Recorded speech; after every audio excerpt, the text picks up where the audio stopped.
প্রিয় একাদশ শ্রেণীর শিক্ষার্থী বন্ধুরা, অনলাইন ক্লাসে তোমাদের স্বাগত। আমি কামরুন নাহার, প্রভাষক, ফিনান্স, ব্যাংকিং ও বীমা, Police Lines School and College, Bogura. আজকে আমি তোমাদের সাথে আলোচনা করব ফিনান্স, ব্যাংকিং ও বীমার প্রথম পত্রের চতুর্থ অধ্যায়ের নাম আর্থিক বিশ্লেষণ। তো তোমরা জানো যে এই অধ্যায়টা অনেকটা বড় এবং এই অধ্যায় আমাদের মূলত তিনটা পার্টে অঙ্ক করতে হবে। এখানে নগদ প্রবাহ বিবরণী সংক্রান্ত অঙ্ক করতে হবে, সমচ্ছেদ বিন্দু সংক্রান্ত কিছু সূত্র আছে এবং সেই সংক্রান্ত অঙ্ক করতে হবে, অনুপাত বিশ্লেষণ সংক্রান্ত সূত্র আছে এবং সেই সম্পর্কিত আমাদের অঙ্ক করতে হবে। আমরা পর্যায়ক্রমে এই অঙ্কগুলা শেষ করব। তো আমরা এর আগেও তোমাদের সাথে আমি নগদ প্রবাহ বিবরণী সংক্রান্ত দুইটা অঙ্ক আলোচনা করেছি। তো আজকেও মূলত নগদ প্রবাহ বিবরণী সংক্রান্তই অঙ্ক শিখব। দেখো, আমি এখানে একটা অঙ্ক লিখেছি। এটা তোমাদের ঢাকা বোর্ড 2019 সালে এসেছিল। রুবেল লিমিটেডের 2018 সালের 31শে ডিসেম্বর তারিখের শেষে তুলনামূলক আর্থিক তথ্যগুলো আছে, এগুলো নিম্নে দেওয়া আছে। তো দেখো, নিট মুনাফা দেওয়া আছে, দেনাদার হ্রাস দেওয়া আছে, অবচয় খরচ দেওয়া আছে, মজুদ পণ্য বৃদ্ধি দেওয়া আছে, যন্ত্রপাতি ক্রয় দেওয়া আছে, পাওনাদার বৃদ্ধি দেওয়া আছে, শেয়ার বিক্রি দেওয়া আছে, লভ্যাংশ প্রদান, বন্ডকে শেয়ারে রূপান্তর, প্রারম্ভিক নগদ। তো এই আর্থিক বিবরণীর এই তথ্যগুলা দেয়া আছে এবং গ নম্বরের জন্য প্রশ্ন যে পরোক্ষ পদ্ধতিতে পরিচালন কার্যাবলী হতে নিট নগদ প্রবাহ নির্ণয় করো। এবং ঘ নম্বরের জন্য প্রশ্ন আছে যে 2018 সালের নগদ প্রবাহ বিবরণী প্রস্তুত করে সমাপনী নগদ নির্ণয় করো। অর্থাৎ 2018 সালের নগদ প্রবাহ বিবরণী প্রস্তুত করতে হবে এবং সেখানে আমাদের কি করতে হবে, এখানে সমাপনী নগদের পরিমাণ নির্ণয় করতে হবে। আমরা প্রথমে গ নম্বর প্রশ্নে চলে যাই। গ নম্বরে বলা আছে, দেখো আমরা এর আগের যে অঙ্কগুলো ছিল সেখানে দুইটা অঙ্ক করেছি। সেখানে শুধুমাত্র বলা ছিল যে পরিচালন কার্যাবলী হতে নিট নগদ প্রবাহ নির্ণয় করো। তো সেখানে কিন্তু বলা ছিল না যে কোন পদ্ধতিতে হবে, প্রত্যক্ষ পদ্ধতি না পরোক্ষ পদ্ধতি। আমাদের অঙ্কের তথ্য দেখে বুঝতে হইতো।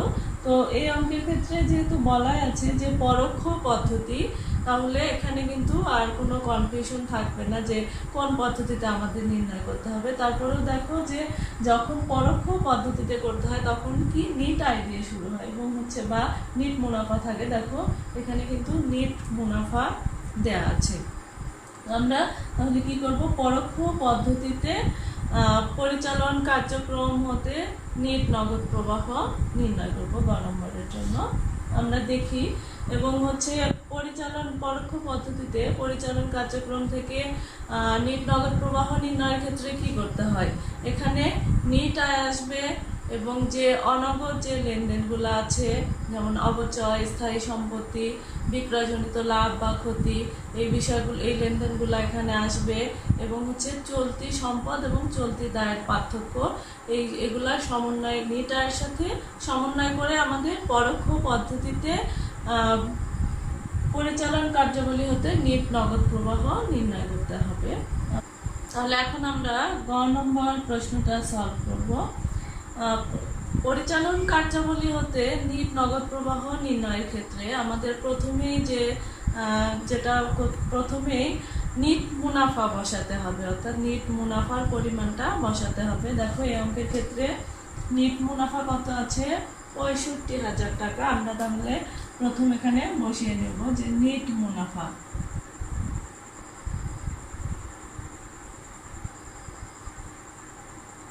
নিট মুনাফা 65,000 টাকা, এটা এই ঘরে বসাবো, দ্বিতীয় নম্বর ঘরে বসাবো। এখন আমরা দেখব যে এর সাথে কি কি সমন্বয় করতে হয়, চলতি সম্পদ এবং চলতি দায়ের পার্থক্য এবং অনগদ যে লেনদেনগুলো সেইগুলো এখানে সমন্বয় করতে হবে। আমরা দেখি যে চলতি দায় এবং বা চলতি সম্পদ, অনগদ লেনদেন কোনগুলো আছে। তো তো এখানে দেনাদার হ্রাস পেয়েছে। তার আগে আমরা জানি যে দেনাদারটাকে, এটা চলতি সম্পদ না চলতি দায়। এটা হচ্ছে দেনাদারটা চলতি সম্পদ এবং হচ্ছে আমরা নগদ প্রবাহ বিবরণীর পরিচালন কার্যক্রম হতে নিট নগদ প্রবাহ নির্ণয়ের ক্ষেত্রে যখন পরোক্ষ পদ্ধতি শিখেছিলাম সেখানে তোমাদের কিছু শর্ট মেথড বলে দেওয়া হয়েছিল মনে রাখার জন্য, যে যখন চলতি সম্পদের ক্ষেত্রে আমরা এখানে কি করব, যে ঋণাত্মক সম্পর্ক, অর্থাৎ যদি চলতি সম্পদ বৃদ্ধি পায় তাহলে আমরা সেটা কি করব, মাইনাস করব। চলতি সম্পদ যদি কমে যায় তাহলে সেটা আমরা কি করব, যোগ হিসাবে দেখাবো। তাহলে আমাদের অঙ্ক করতে কি সহজ হবে। তাহলে আমরা দেখি যে দেনাদার, এটা যেহেতু চলতি সম্পদ তো দেনাদারটা কমে গেছে। তো দেনাদার যদি কমে যায়, এটা যেহেতু তাহলে হচ্ছে ঋণাত্মক সম্পর্ক বললাম, কমে গেলে তাহলে এটা আমাদের কি করতে হবে, যোগ হিসাবে দেখাতে হবে। তাহলে আমরা এখানে লিখি যে দেনাদার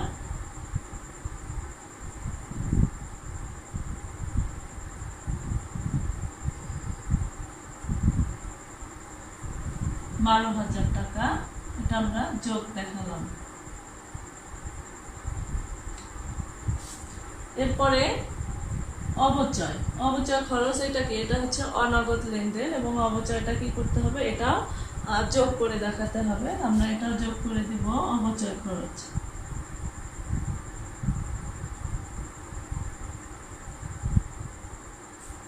অবচয় খরচ আছে ৮,০০০ টাকা।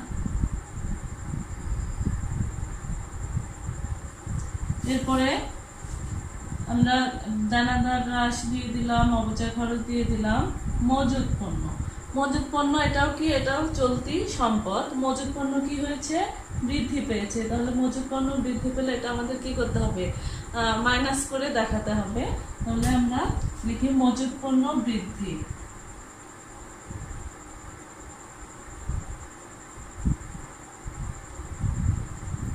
মজুদ পণ্য বৃদ্ধি ১৫,০০০ টাকা, এটা আমাদের কি মাইনাসে দেখাতে হবে। পরে আছে পাওনাদার বৃদ্ধি। পাওনাদার বৃদ্ধি, তার আগে আমরা জানি যে পাওনাদার এটা হচ্ছে চলতি সম্পদ না চলতি দায় বোঝাচ্ছে। পাওনাদার অর্থাৎ এটা প্রদেয় হিসাবের সাথে কিন্তু সম্পর্কিত, যে কোম্পানি বা কোনো প্রতিষ্ঠান যখন কাঁচামাল বা সরবরাহকারীদের নিকট থেকে বাকিতে পণ্য ক্রয় করে এবং এই বাকিতে পণ্য ক্রয়ের ফলে কিন্তু প্রদেয় হিসাবের সৃষ্টি হয়। তো পাওনাদার বৃদ্ধি, তাহলে এটা কি, এটা হচ্ছে চলতি দায় এবং চলতি দায় বৃদ্ধি পেলে আমরা কি করব, এটা যোগ হিসাবেই দেখাবো, যোগ করে দেখাতে হবে। তাহলে আমরা লিখি পাওনাদার বৃদ্ধি।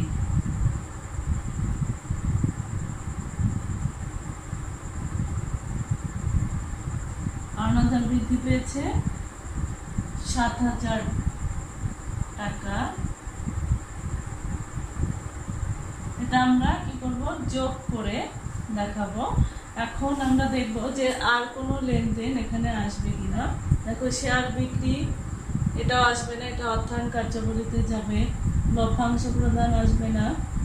বন্ডকে শেয়ারে রূপান্তর, এটাও আসবে না। প্রারম্ভিক নগদ, এটাও আসবে না। তাহলে আমাদের পরিচালন কার্যক্রম হতে নিট নগদ প্রবাহ নির্ণয়ের ক্ষেত্রে আর কোনো লেনদেন এখানে আসবে না। আমরা কি করব, এটা যোগ বিয়োগ করে পাশের ঘরে বসাবো। যোগ বিয়োগ করে দেখো আমাদের আসতেছে ১২,০০০ টাকা।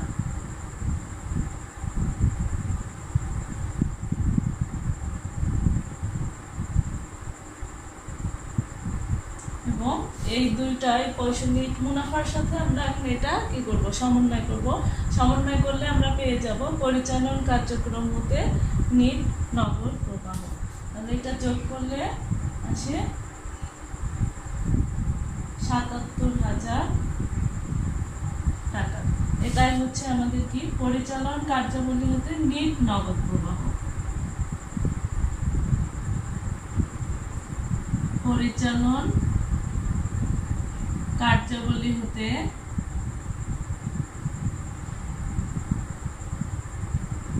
নিট নগদ প্রবাহ। আমরা কিন্তু গ নম্বরের অ্যান্সার পেয়ে গেলাম, যে হচ্ছে পরোক্ষ পদ্ধতিতে পরিচালন কার্যাবলী হতে নিট নগদ প্রবাহ কত, ৭৭,০০০ টাকা। এটা হচ্ছে গ নম্বরের অ্যান্সার। এখন আমরা ঘ নম্বর প্রশ্নটা সলভ করব। ঘ নম্বরে বলা আছে 2018 সালের নগদ প্রবাহ বিবরণী প্রস্তুত করে কি করতে বলছে, সমাপনী নগদ নির্ণয় করতে বলছে। আমরা তাহলে প্রথমে কি করব, নগদ প্রবাহ বিবরণীটা প্রস্তুত করব। নগদ প্রবাহ বিবরণীর এখানে উপরে যে কোম্পানিটা দেয়া থাকবে সেই কোম্পানির নাম লিখবে, নগদ প্রবাহ বিবরণী লিখবে এবং যে সালটা বলা থাকবে আর যে মাসটা বলা থাকবে, যে যেমন এখানে বলা আছে 2018 সালের 31শে ডিসেম্বর সমাপ্ত বছরের জন্য, এইভাবে লিখবে। লিখে এখন আমরা অঙ্ক শুরু করব। দেখো আমি এখানে পরিচালন কার্যাবলী থেকে নিট নগদ প্রবাহ লিখে রেখেছি ৭৭,০০০ টাকা। কারণ এটা আমরা কি গ নম্বরে কিন্তু নির্ণয় করেছি যে আমাদের পরিচালন কার্যক্রম হতে নিট নগদ প্রবাহ বের হয়েছে ৭৭,০০০ টাকা। যদি গ নম্বরে নির্ণয় না করতাম বা না করা লাগতো, তাহলে নগদ প্রবাহ বিবরণী অর্থাৎ ঘ নম্বরে এসে নগদ প্রবাহ বিবরণী নগদ প্রবাহ বিবরণী প্রস্তুতির ক্ষেত্রে আমাদের প্রথমে পরিচালন কার্যাবলী হতে নিট নগদ প্রবাহ নির্ণয় করতে হতো, এরপরে বিনিয়োগ কার্যাবলী, এরপরে অর্থায়ন কার্যাবলী করতে হতো। তো আমাদের যেহেতু গ নম্বরে পরিচালন কার্যাবলী হতে নিট নগদ প্রবাহ আমরা নির্ণয় করেছি, সেই ক্ষেত্রে আমরা আবার এটা নির্ণয় করব না। ওখান থেকে আমরা পরিচালন কার্যাবলী থেকে নিট নগদ প্রবাহ যেটা পেয়েছি সেটা এখানে বসিয়ে দেব। এখন আমরা বিনিয়োগ কার্যাবলী হতে নিট নগদ প্রবাহ নির্ণয় করব। দেখব যে বিনিয়োগ সংক্রান্ত কোন লেনদেনগুলো রয়েছে। দেখো এখানে যন্ত্রপাতি ক্রয়, এটা হচ্ছে বিনিয়োগ সংক্রান্ত, তাহলে এটা হচ্ছে বিনিয়োগ কার্যাবলীতে যাবে। যন্ত্রপাতি ক্রয়,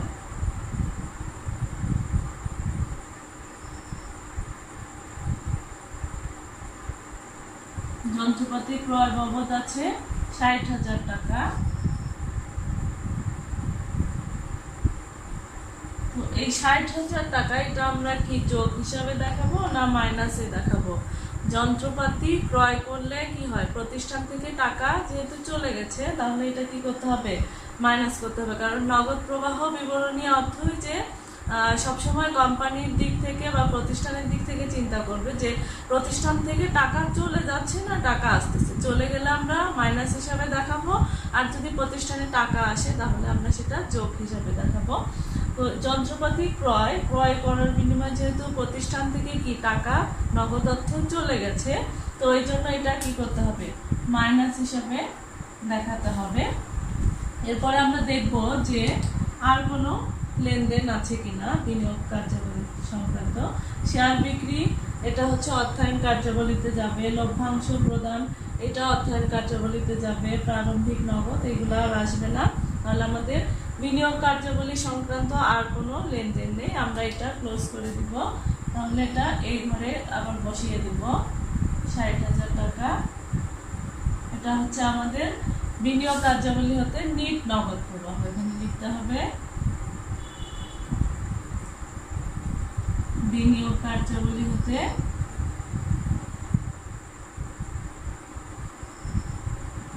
কার্যাবলী হতে নেট নগদ প্রবাহ।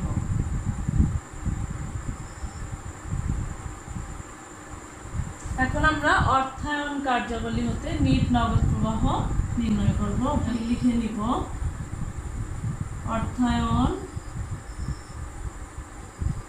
অর্থায়ন কার্যাবলী হতে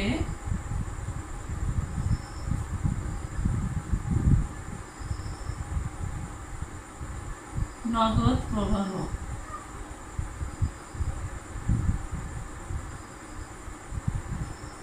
আমরা দেখব যে অর্থায়ন সংক্রান্ত যে লেনদেনগুলো আছে সেগুলো আমরা এখানে লিখব। শেয়ার বিক্রি এটা হচ্ছে কি অর্থায়ন কার্যাবলীতে যাবে, তাহলে আমরা এখানে লিখব যে শেয়ার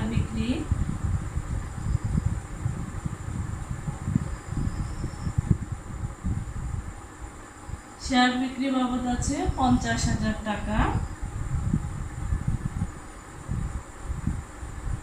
এটা আমরা যোগ হিসাবে দেখাবো, কারণ শেয়ার বিক্রি করলে প্রতিষ্ঠানে টাকা আসে, এটা যোগ হিসাবে দেখাবো। এরপরে দেখা আছে লভ্যাংশ প্রদান, এটা অর্থায়ন কার্যাবলীতে যাবে। লভ্যাংশ প্রদান, লভ্যাংশ প্রদান বাবদ আছে 22,000 টাকা, এটা আমরা মাইনাসে দেখাবো।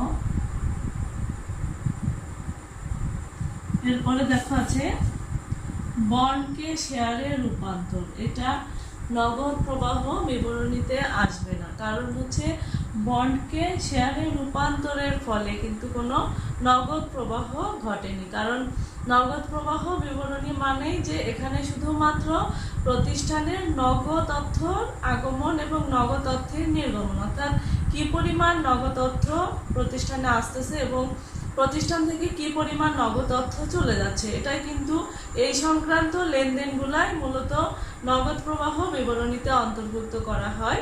তো সেহেতু বন্ডকে শেয়ারে রূপান্তরের ফলে যেহেতু কোনো নগদ প্রবাহ ঘটেনি, এই জন্য এটা এই লেনদেনটা অর্থাৎ এই এন্ট্রিটা নগদ প্রবাহ বিবরণীতে আসবে না। এরপরে দেখো প্রারম্ভিক নগদ আছে, এটাও কি, এটা হচ্ছে আমাদের অর্থায়ন কার্যাবলীতে আসবে না, ঠিক আছে। তাহলে আমাদের অর্থায়ন কার্যাবলী সংক্রান্ত আর কোনো লেনদেন নেই। এখন আমরা এটা যোগ বিয়োগ করে দেখো আমাদের আসতেছে তাহলে কত, 28,000 টাকা। এটা হচ্ছে আমাদের অর্থায়ন কার্যাবলী হতে নিট নগদ প্রবাহ।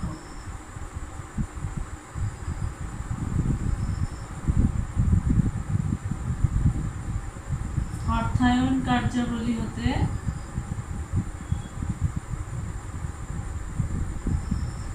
নেট নগদ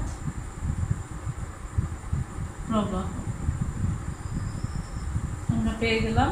আমরা পরিচালন কার্যাবলী পেয়ে গেছি, বিনিয়োগ কার্যাবলী হতে নিট নগদ প্রবাহ পেয়ে গেছি, অর্থায়ন কার্যাবলী হতে নিট নগদ প্রবাহ পেয়ে গেছি। এখন আমরা এই তিনটা কি যোগ বিয়োগ করে দেখবো যে আমাদের নগদ জেটটা বৃদ্ধি পায় না কমে যায়।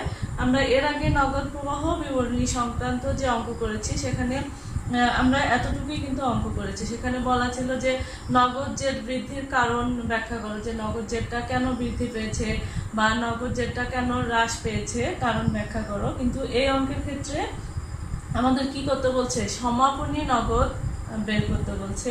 তাহলে আমরা আগে এটা কি করব, আগে যোগ বিয়োগ করে দেখব যে আমাদের নগদ জেটটা কি বৃদ্ধি পায় না কমে যায়। তাহলে আমরা যোগ করে দিব। পরিচালন কার্যাবলীতে আছে 77,000 টাকা এবং হচ্ছে অর্থায়নে আছে 28,000 টাকা। এখান থেকে মাইনাস করব 60,000 টাকা, আমাদের থাকতেছে 45,000 টাকা। তাহলে নগদ জেট যেহেতু প্লাস ফিগারে আসছে, এটা নগদ জেট বৃদ্ধি পেয়েছে। আমরা এখানে লিখব নগদ জেট বৃদ্ধি, নগদ জেট বৃদ্ধি পেয়েছে 45,000 টাকা। এখন আমাদের যেহেতু সমাপনী নগদ উদ্বৃত্ত পরিমাণ বের করতে বলছে, তাহলে আমাদের এখন এই নগদ জেটের সাথে কি করতে হবে, যে আমরা যদি প্রারম্ভিক নগদ উদ্বৃত্ত যোগ করি আমরা কিন্তু সমাপনী নগদ উদ্বৃত্ত পেয়ে যাব। এই নগদ জেট বৃদ্ধির সাথে আমাদের কি করতে হবে, প্রারম্ভিক নগদ যোগ করতে হবে।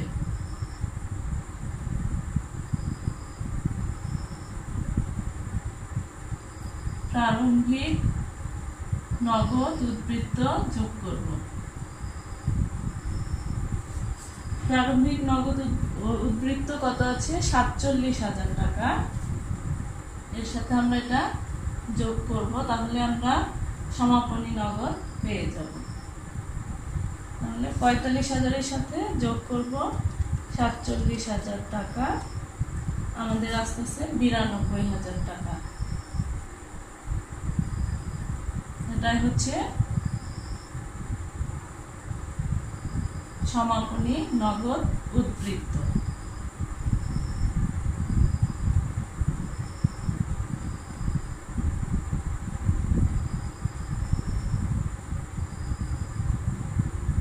সমাপনী নগদ উদ্বৃত্ত।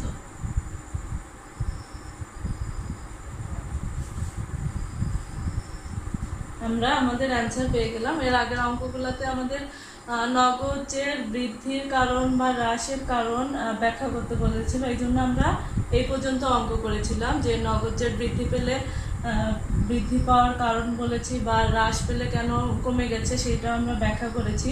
তো যেহেতু এখানে বলেছে নগদ সমাপনী নগদের পরিমাণ নির্ণয় করো, সেই ক্ষেত্রে আমাদের কি করতে হবে, এর সাথে নগদ যে বৃদ্ধি পাক বা হ্রাস পাক সেটার সাথে কি করতে হবে, প্রারম্ভিক নগদ উদ্বৃত্তটা যোগ করলে আমরা সমাপনী নগদ উদ্বৃত্তটা পেয়ে যাব, এবং এটাই হচ্ছে আমাদের ঘ নম্বরের অ্যান্সার। আজকের ক্লাসে যে অঙ্কটা আলোচনা করলাম আশা করি তোমরা বুঝতে পেরেছো। আজ এ পর্যন্তই। তোমরা ভালো থাকো, সুস্থ থাকো। আল্লাহ হাফেজ।